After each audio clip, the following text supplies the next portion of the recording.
Thank you, Mr. President.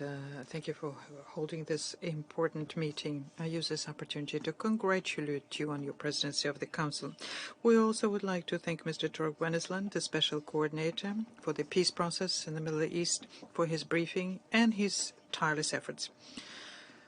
Mr. President, the incursions by the Israeli forces and the extremist settlers into the holy Al-Aqsa mosques and the acts of aggressions against the worshippers,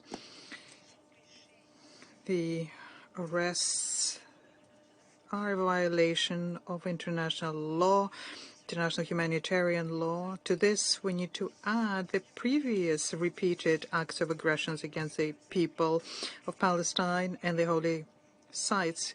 We have expressed our deep condemnation of these practices. This is a provocation of the religious feeling of millions of Muslims, in particular during the holy month of Ramadan.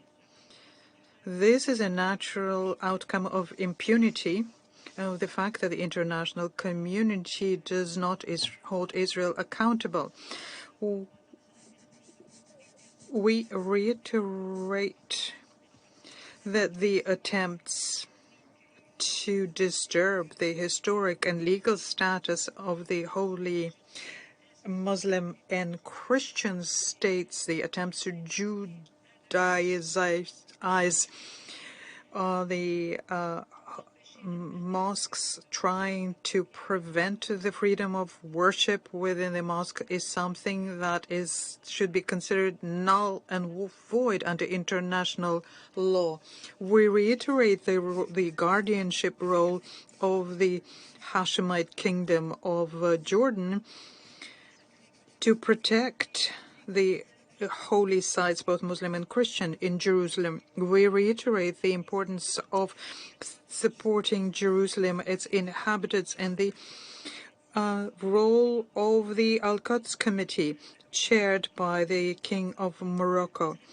The Security Council needs to uphold its responsibility to protect the Palestinians and end these acts of aggressions. The continued escalation and the threat it represents to international peace and security is a main obstacle to peace, namely the occupation and the settlement in the occupied territories. It has to stop, as well as the annexation of Palestinian territories and the deprivation of the Palestinians of the natural resources, and the destruction of their houses, arbitrary arrests of their families. The state of Qatar remains steadfast in their support of the brotherly people of Palestine. We continue providing humanitarian assistance to improve their life in the Gaza Strip, where they continue living under unfair blockade.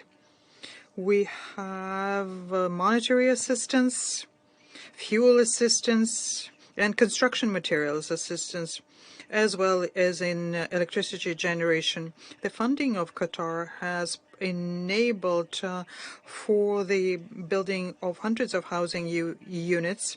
We also signed an agreement to support the UNRWA, millions of dollars over a number of years. We support the role played by the agencies to provide basic services. We reiterate our principal positions to help the efforts to arrive at lasting peace and a fair and lasting settlement. A comprehensive one means that there should be an end of the occupation of the Arab territories and the end of settlements, that the issue of refugees has to be settled, and that the Palestinians have to enjoy the inalienable rights, the right to self-determination, and the create independent state within the 1967 borders with East Jerusalem as capital, as part of a two-state solution. The success here is based on international law, Security Council resolutions, Land Against Peace initiative, and the Arab Peace Initiative. This has to be worked out through negotiations between Israelis and Palestinians.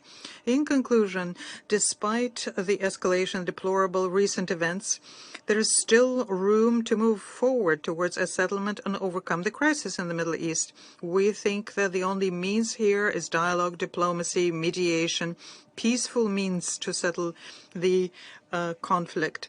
We will continue honoring our commitment and support any of the efforts in this regard. I thank you.